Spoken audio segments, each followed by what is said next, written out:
धाम पर यज्ञ करनी थी। 18 पुराण।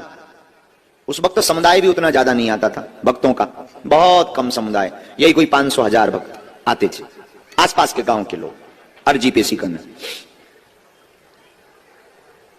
यज्ञ करने के लिए हमारे पास व्यवस्था नहीं थी। तो मंगल शनिवार 1000-2000 कभी 5000 इतने भक्त आ जाते थे लगभग। हम बड़े परेशान रहे। दक्षिणा ना मांगने की हमारी आदत थी कि हम किसी से सहयोग नहीं मांगते, आज भी हमारी आदत है। कहते तो नहीं है, हनुमान जी कोई दे जाए तो ठीक है, भगवान का प्रसाद समझ करके आश्रम की व्यवस्था में लगा देते हैं। आयोजन बड़ा था, लगभग उस समय में 2017 में 25-26 लाख का खर्च था, क्योंकि उसमें 40 ब्राह्मण आने थे, बनारस से यज्ञाचार आने थे, भंडारा होना था। गांव के लोगों ने पुराण आदि ले लिए, यज्ञ शुरू हो गई जैसे तैसे करके, उठापटक करके, बिल्कुल सत्य चर्चा बता रहे हैं। पुराण शुरू भय होना तो बीच में ही गांव की और आसपास के भक्तों की मीटिंग बैठी कि हर वर्ष यज्ञ में बूंदी का प्रसाद लगता है, इस वर्ष पूरी सब्जी का भंडारा होगा। तो हमने जो एटीएम ऊपर फंसाओ तो वो बूंदी को फंसाओ दो, जो अर्जी लगाई थी कि बूंदी का प्रसाद लग जाएगा, निपट जाएगा। अब पूरी सब्जी में खर्च सीधा डबल हो जाता है। अब राम जी बड़े चिंता में। यज्ञ के 8 दिन निकल गए, 9 दिन की यज्ञ थी। 8वें दिन हमारे पास में मात्र 20,000 रुपया, मात्र 20,000 रुपए हाथ में। ब्राह्मणों की दक्षिणा ही हमें 4 लाख के लगभग देनी थी और भंडारे का सामान मंगवाना था। अब जो सेठ आदि थे उन्होंने कहा कि महाराज जी नगद लगेगा। अब बड़ी चिंता पड़ गई, खूब व्यवस्था बन गई, यज्ञ का खूब झंका मंका हो गया, लेकिन अब विचार करने लगे कि अंतिम दिन नाक ना कट जाए। अजी लगाएं तो किससे लगाएं? उधार मांगने की सामर्थ्यता नहीं थी, क्योंकि कभी आज तक हमने उधार मांगा नहीं, और इतने हम बड़े भी नहीं थे कि कोई हमें उधार इतनी बड़ी रकम 8-10 लाख रुपए दे दे। मन में था कि 3-4 लाख रुपया आ जाए तो ब्राह्मणों की दक्षिणा चुक जाए, भंडारे का देखा जाएगा, जो भी होगा सामान मंगाते हैं। तो एक सेठ को निवेदन किया कि हम आपका चुका देंगे, हर हाल में दे देंगे। उसने जैसे तैसे करके राशन सामान तो दे दिया, भंडारा तो बनने लगा, लेकिन अब ब्राह्मणों की दक्षिणा। पूरा दिन चिंता में हमारा बीता। शाम हुई, यहां पर खेत में वहां कोने में रामलीला लगी थी, चित्रकूट की रामलीला थी। 18 पुराण सामने, जहां पर जिगजैग बन रहा है वहां 18 पुराण बैठे थे, और जहां पर यज्ञशाला बनी बड़ी वाली, छोटी छोटी वेदियां बनी 251, यहां पर राम कथा का मंच लगा था। हम राम कथा कर रहे थे स्वयं। गांव का खूब सहयोग मिला, जन जन की जितनी सामर्थ्यता थी गांव वालों ने सहयोग किया। बड़ा आयोजन, हमारे गांव के सब समाज के लोग, अहिरवार समाज के लोग से लेकर के हमारे भाई भैया आ रहे हैं, आदिवासी जी आ रहे हैं, सब जनन ने अटूट मेहनत की दिन ना रात। बड़ी उन्हें प्रसन्नता रहती थी, मन भी बड़ा अच्छा लगता था उन सबका, हमारा भी मन बड़ा गदगद था। लेकिन अब ये आप बीती बताएं किसको? बड़े बड़े जो लोग थे तो वो तो नाम के रहते हैं, मांग ले अगर उधारी, सोने मोह मंगोरा सो फुला के भग जाने। तो मन में था कि अब करें तो करें क्या। पूरा शाम कल दक्षिणा देनी है, 20,000 रुपया हाथ में है, दक्षिणा 4 लाख देनी है, और दूसरे दिन सुबह ब्राह्मणों को जाना है, और दक्षिणा नहीं देंगे नाक कटेगी, थू थू होगी, ब्राह्मण गाली देकर जाएंगे। अब रोने के अलावा हमें कुछ नहीं आवे।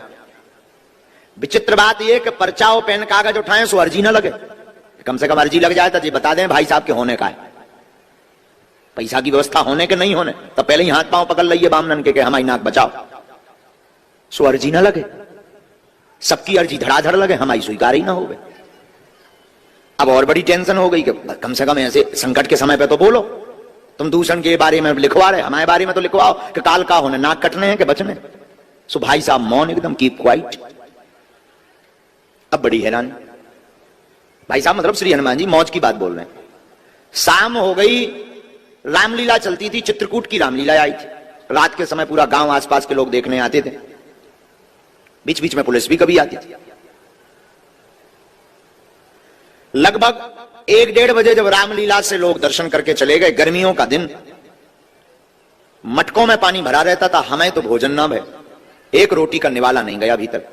मन में यही चिंता कि कल होगा क्या, बार बार रोना आवे, बार बार आंसू घर में, कि इससे अच्छा तो यज्ञ ही ना करवाते तो ठीक थी, या फिर किसी से उधार मांगे, पर मांगे किससे, कोई उधार देने वाला नहीं। बार बार हमारे आंसू भरें और बार बार हम सन्यासी बाबा और बालाजी का ध्यान करें, कोई जवाब ही नहीं। रात के 2 बज गए, 2 बजे तक कोई व्यवस्था नहीं बनी, तो हम एकदम तड़फड़ाएं। एक झोपड़ी बनी थी, एक कमरा में जाएं, बार बार रुपया गिने, बार बार हैरान हो, तो रुपया 20,000 के 20,000। अब एक और ऐसे आए कि चलो भाई बड़ा जाने, रात भर में पेड़ हो आए सो बड़े आए, 20,000 के 20,000।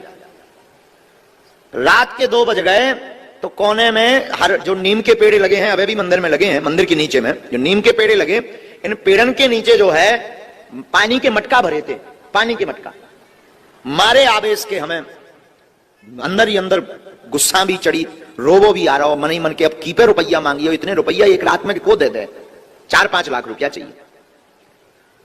पानी को मटका लाओ, गर्मियन के दिन से ऐसे ही मटका को पानी डालो, नहाओ, एक छोटो सो मटका नल लगो, नल से भरो। सब लगभग सो गए थे, 2, 4 से 10 जने जग रहे थे, उन्हें सब पता हो कि रात में महाराज जी पूजा करने जाते रहते हैं। मटका में पानी भरो और मटका हाथ में लेके बागेश्वर मंदिर की सीढ़ियां हम चढ़ने लगे, और जैसे ही 4 सीढ़ी चढ़े और 5वीं पे पैर रखो, सोई सन्यासी बाबा बोल गए,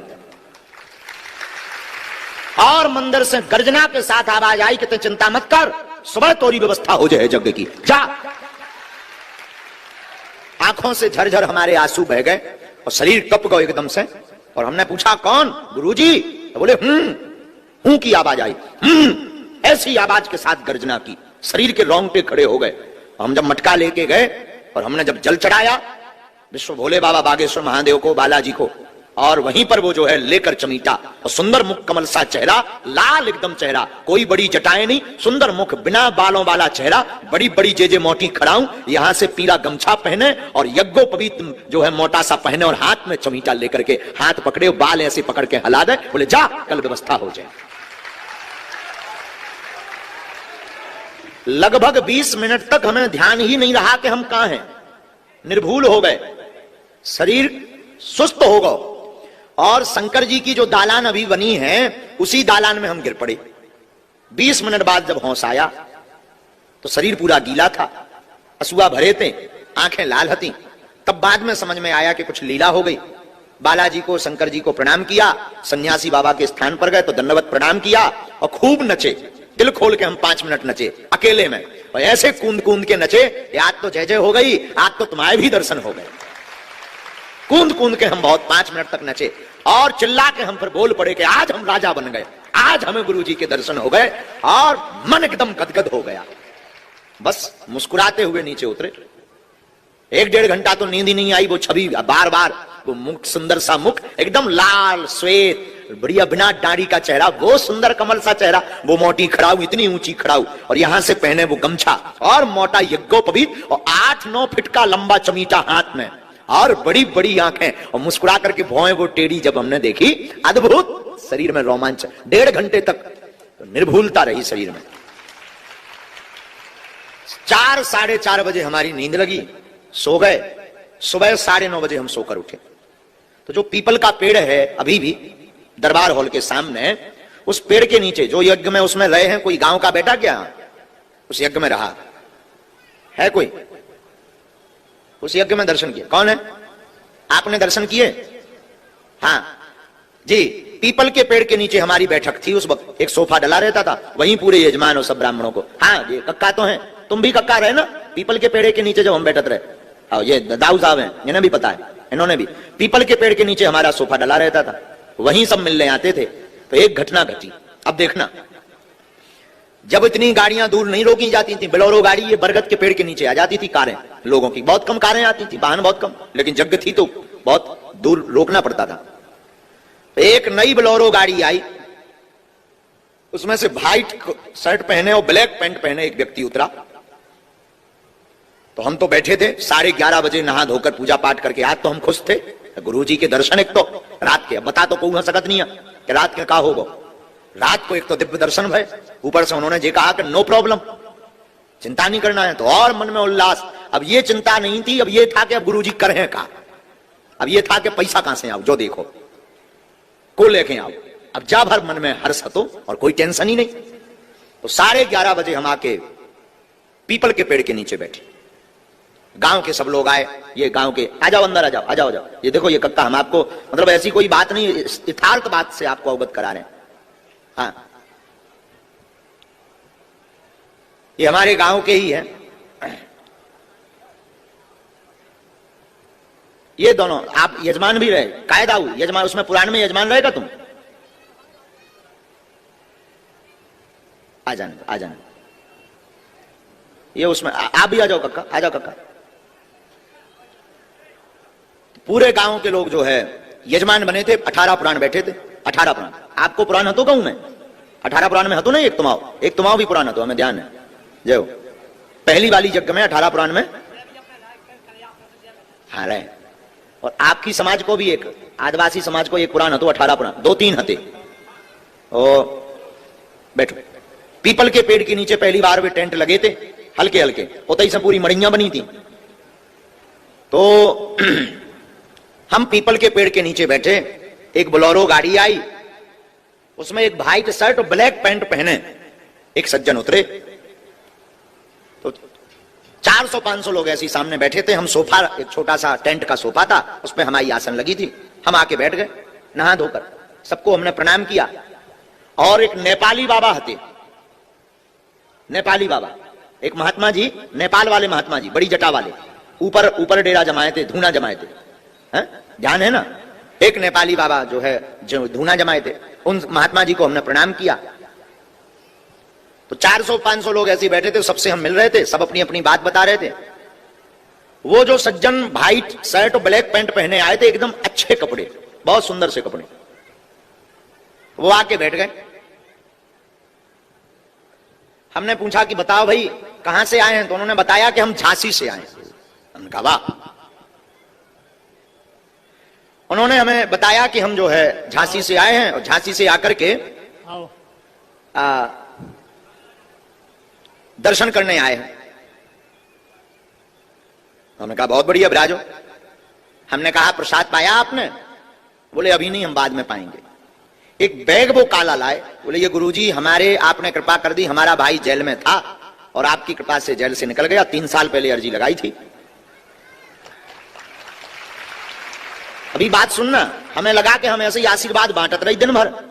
तो कहा ये बांटता हो 3 साल पहले, हम तो बांटते ही रही आशीर्वाद। अब इवन का को भी आओ, हम तो कहते जा भलो हो, भगवान लाज रख दे, हम हो सकत भलो होगो। हमने कहा अच्छा भाई का नाम क्या है? बोले वो सब बाद में बताएंगे, बैग लो आप। हमने कहा क्या है? बोले यज्ञ के लिए कुछ सहयोग है। हमने कहा कार्यालय एक तिवारी जी हते, बिजावर वाले, विजय तिवारी, वे हते खातेदार। हमने कहा उनके पास जाओ तुम, खाते में विजय राहुल तिवारी हैं, बिजावर वाले, वो खातेदार बने थे। हमने कहा उनके पास तुम जमा कर दो। उन्होंने कहा नहीं, आपको ही देना है। और उन्होंने वो बैग हमें दिया, हम उस बैग को लेकर के जो कमरा बना था उसमें आए। अब वो हमारे ही सामने गाड़ी पे बैठ के चले गए। और जब हमने वो काला बैग खोला तो उसमें लाल पेन से एक चिट्ठी लिखी थी, जिस पर लिखा था जय सिया राम। और जब नोट गिने तो 4,98,000 रुपया उस बैग में मिले। 4,98,000। परेशान हो गए हम, भगे भगे गए कि हुए पकड़िए, जब लोग बेलोरो फोर लोड़ गई। मोटरसाइकिल से हम गांव के बाहर तक देख भी गए। फिर अब कनेक्शन तो जुड़े ही थे सन्यासी बाबा, तो फिर भीतर से गुरुजी बोले हैरान ना हो, तुम्हारा काम होगा। साक्षात श्री हनुमान जी महाराज को यज्ञ की व्यवस्था के लिए नाटक करना पड़ा और एक व्यक्ति बनकर के आना पड़ा और रुपया लाना पड़ा। यह सत्य घटना बागेश्वर धाम की। मतलब हनुमान जी सामने हैं, हम उनके सामने ये आपको घटना बता रहे हैं। आज तक हमने ये चर्चा नहीं बताई है, किसी को नहीं बताई है, लेकिन प्रत्यक्ष ये घटना गांव वाले लोगों भर को हमने ये कथा बताई थी, बाकी किसी को ये जीवनी हमने नहीं बताई। हम आज माइक से कह रहे हैं कि कलयुग में आज भी साक्षात हनुमान जी है।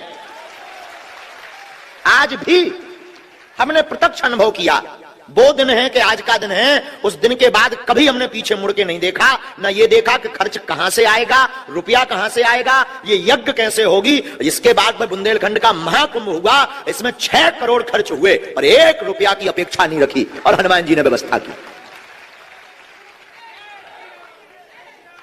और कोई लेखा जोखा नहीं हम रखते, कोई लेखा जोखा नहीं, और कभी चिंता नहीं करते हैं कि आप स्वयं विचार करो। ये गुरु पूर्णिमा महोत्सव हुआ, 12 लाख का तो टीवी चैनल लगा, टेंट के कितने नहीं लगे, भंडारे 7 दिन लगे, कितने नहीं लगे, लेकिन आज तक हमने किसी से कहा नहीं कि कितना खर्च हुआ या कितना होगा। सब व्यवस्था श्री हनुमान जी कर रहे हैं।